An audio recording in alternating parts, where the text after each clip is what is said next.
kita sering melihat ada teman-teman dari Protestan yang senang mengajak debat tentang iman Katolik. Nah, mereka mempertanyakan ajaran gereja dan menolak tradisi atau bahkan menganggap gereja Katolik itu sesat. Lalu bagaimana sikap kita sebagai umat Katolik, teman-teman?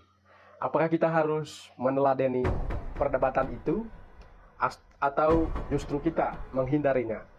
Nah, teman-teman, jangan terburu-buru jika masuk ke dalam situasi debat. Sebelum kita mendalami ajakan debat, ada baiknya kita harus bertanya terlebih dahulu.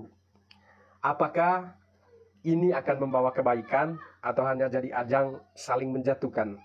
Jadi sebelum debat, kita harus evaluasi dulu.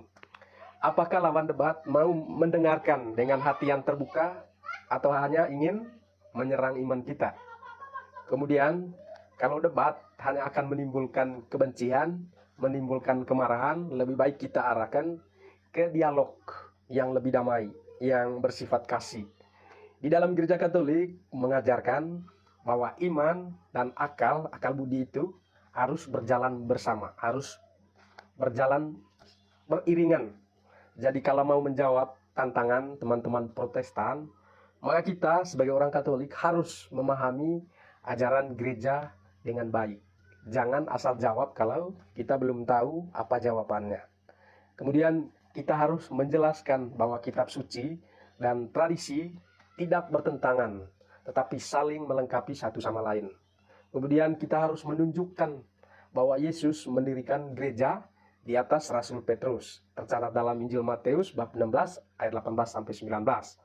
Dan gereja ini jugalah yang menjaga ajaran sejati selama 2000 tahun ini. Nah, buat teman-teman Katolik, kalau ada yang menyerang iman kita, sekali lagi jangan emosi, jangan terpancing. Karena Santo Ignatius, Santo Thomas Aquinas mengajarkan bahwa kasih itu lebih penting daripada sekedar menang debat. Jadi, buat kita orang Katolik tetap menghormati saudara-saudari kita, orang Protestan, walaupun mereka berbeda pandangan, berbeda tafsiran dengan kita tentang kitab suci. Dan jangan merendahkan atau mengolok-olok mereka. Kalau mereka menuduh kita yang tidak benar, kita harus menjawab dengan bijak, dengan tenang, dan juga berlandaskan kasih, berlandaskan hati nurani. Dan yang tidak kalah penting, kita sebagai pendebat harus mempersiapkan diri dengan baik sebelum berdebat, sebelum masuk ke dalam ring. Jangan sampai kita sendiri jadi malu sendiri karena kurang memahami